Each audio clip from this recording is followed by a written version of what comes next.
Oh, look at this. Look what I just found. Check this out. I found an anchor. I found a really old school anchor. And I had to have it.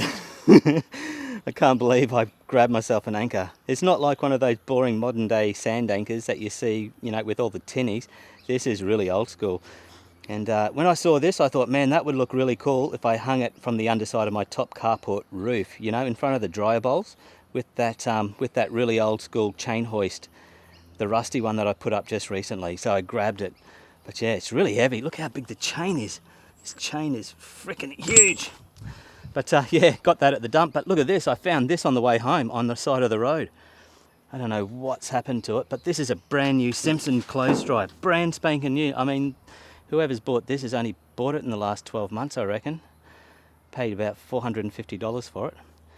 And they've just tossed it. And look what happened when they dropped it. It's all busted open. Like, you can see how dodgy they make these things. See these little flaky tabs here? That's all that holds these sides together, you know. They're supposed to correspond to these holes on the side. And you just have to drop them a little bit and they bust open. And you see that at the tip all the time because people just throw them off the back of the ute and all of that stuff. And I normally grab them from the dump and I grab all the really good parts out of them and take them back. But just recently I've been fixing them, but I've never had one, or I haven't fixed one that's that bad before. I mean, the other side is perfect, but this side is really bad. I've never fixed one that bad. I thought that'd make a pretty cool project for this video. And yeah, let's have a look at the underside of this. It's lifted up. This is point of impact right here on this corner. You can see there it's all caved in. So I'm gonna have to see if I can push this dent out. But this part here, it's all kind of concertinaed itself. Yeah, it's not looking too good. And at the back here, that's got a nice hole in it. But guys, I think it's savable. I think it's savable. I might give this one away once I've finished it up. Hopefully it'll work out. But if it doesn't work out, I'll just pull the parts off it. But oh, check this out. This is something else that I found. I found this at the tip as well. So these are shoes, but they're not any old shoes. Have a look at this. These are those bike riding shoes the professionals use. And they're the ones that clip into the pedals. And I've got a couple of bikes that actually have those pedals on them because they're really super expensive. I was always going to replace those pedals with normal pedals, but I found these shoes just now. So guess what? Look at this. The size on them, EU 9.5, US 10.5. Guys, that's exactly my size shoe. They may fit me, they might fit me. And look at this, they've even got brand new sole inserts. Wow. Anyway, I'll suss those out later, but I thought that was a pretty cool score. But anyway, let's get into this dryer. I'll see you on the flip side.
That's what it's supposed to look like.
You can see here the force of the impact. It's actually dislodged the motor from this bracket, so I'm going to have to pull the whole thing apart.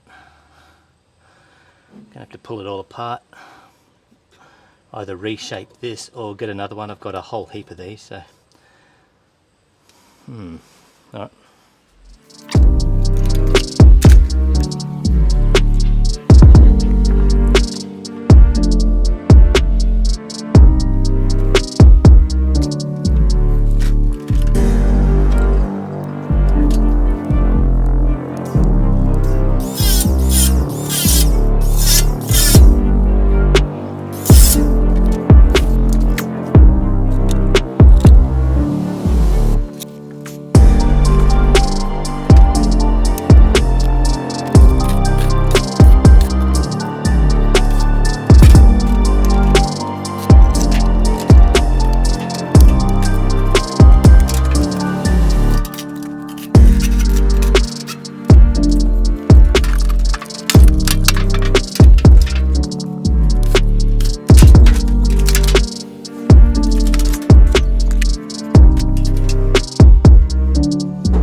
Wow.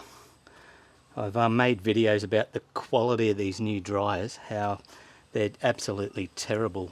All the materials are so much lighter, all the steel is lightweight, the plastic backs are lightweight, but this fan, I'll tell you now, this is the worst. This fan is terrible. It's so flimsy, it's crap. They really have, you know, gone cheap with these dryers. It sucks.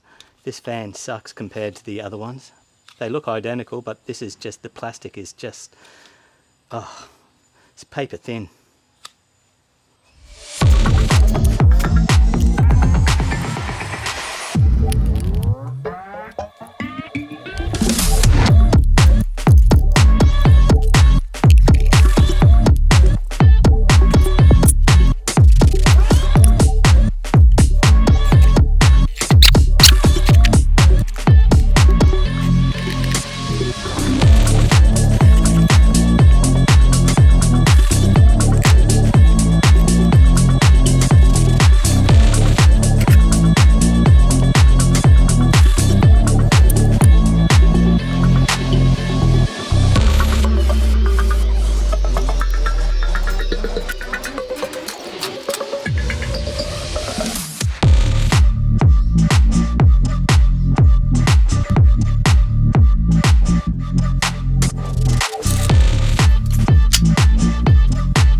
Well, there we go, all done. And it turned out great. I'm really, really happy with it. It's like it basically came out of the box. There's a couple of little kind of dents in it, like this one here. That's probably the only one that you can see. Other than that, I think there's one, just a slight one just here, which I can hardly even see, to be honest with you. And the worst one is down the bottom here. That's a little bit crumply, but who cares? I put another back from another dryer, and that back looks brand spanking new. And on the back, I put a steel cover, and over the heater, and that looks brand new. It's from the same dryer. So I'm stoked. It turned out great. This edge here, no worries, mate. How good is that? I'm stoked. That's stronger than it was before when it was sold. It's really cool. But yeah, very happy with that so far. We haven't had a single issue, noise at all. So I'm going to give this a good testing. I have no idea why they threw it out. Why would they get rid of it? I mean, seriously. I do know. The belt was off. When I opened the dryer, the belt was off, which, I don't know, that was dropped pretty hard, I think. So it's quite possible the belt came off when it was dropped. I don't know, guys. It's a really weird one. I'm kind of confused. Although, I don't think you really have to drop these dryers from a very, you could probably only drop these from 1/2 meter and you would get all of this damage, because I've said in previous videos, I did comparisons in previous videos between this brand new style of dryer to these older dryers, and I came to the conclusion that these ones are 10 times better as far as build quality is concerned. These ones are just tin foil. It's just really lightweight, the other thing is, remember I mentioned in this video, I stopped the video and I showed you that fan, and I made a bit of a big deal about the quality. Well, I thought I'd kind of show you this. See these fans here? Now, these are the old style fans. These are really thick and really heavy. Like, I can't even squeeze, I can just slightly squeeze it and kind of make only just. These are really heavy duty, whereas the other ones that I showed you out of that dryer there are lightweight. Now, like, seriously, those other fans were like, a Weet-Bix cardboard, And yeah, so I'll show you why it's such a big deal. Have a look at this. Can you see the top there? Can you see here where the nut goes on? You can actually see the impression of the washer. And can you see around there, there's a bit of a lip there, and you can see the sharp edge. That's on all of these. By the way, these fans here are garbage. I've just pulled these out of my bin. There's another one there. In fact, this one has a bit of a crack in it as well. But this one here, you can see the impression of the washer just there also. So what happens, I think this is the reason this happens, is basically there's a washer, and then there's a lock washer, and then you tighten the nut over the top. Basically, over the years, I think what happens is these just get hot with the heat of the dryer, and basically all the force on this plastic kind of does that. The thing is, when this happens, and it happens all the time, your fan's on its way to a fast grave. Basically what happens is your dryer will start rumbling. It will start making this kind of big vibration type of noise just when it's at this stage, and then from there they kind of break down and they die. Just the noise itself, a lot of people will run them just with that noise, and I hate it. I have to actually, when I get a dryer, I always go through if it sounds like that and replace the fans. But could you imagine if with those really lightweight ones, now that they're half that kind of thickness, they're just going to die super quick. They're going to die super quick because, yeah, well, that's the reason why I kind of mentioned that. It's a big deal. It really is. Now, let me just show you something else. The other thing that I failed to notice in those comparison videos where I compared the quality was this. Can you see this? This is the mount, the motor mount that holds the motor in. Can you see how there's 2 screw holes there at the base? 1 and 2. Well, the new ones have 4. See, there's 2 at the top, 2 down the bottom. 1, 2, 3, and 4 down there. Well, I didn't know that, and when I basically replaced the motor. So this is the original one. I should have just bent it back. I have now. It's fine. But instead, I put another motor mount in, which I had to bend anyway. It's stupid. And I couldn't work out why I couldn't get the 2 bottom screws in, and that's because it didn't have the screw hole, so I had to pre-drill some screw holes, but it was all right. It's working well. But there you go. What do you think of my my anchor? That's my anchor. I like him. He looks cool. That there is my my really heavy-duty chain hoist, which I'll probably never use. I found that like several years ago. It's actually been in the garden all that time, and I pulled it out the other day and hung him from my ceiling. And that's one that I found the other day, last week actually, and I fixed him. Had to fix that one, and they all work great. So there you go, guys. Hey, give us a thumbs up if you like what you saw. If you enjoyed that, it'd be great. Really does help my channel. But that's it. The video's over. I hope you enjoyed it. Please, subscribe if you want, and I'll see you on the next one.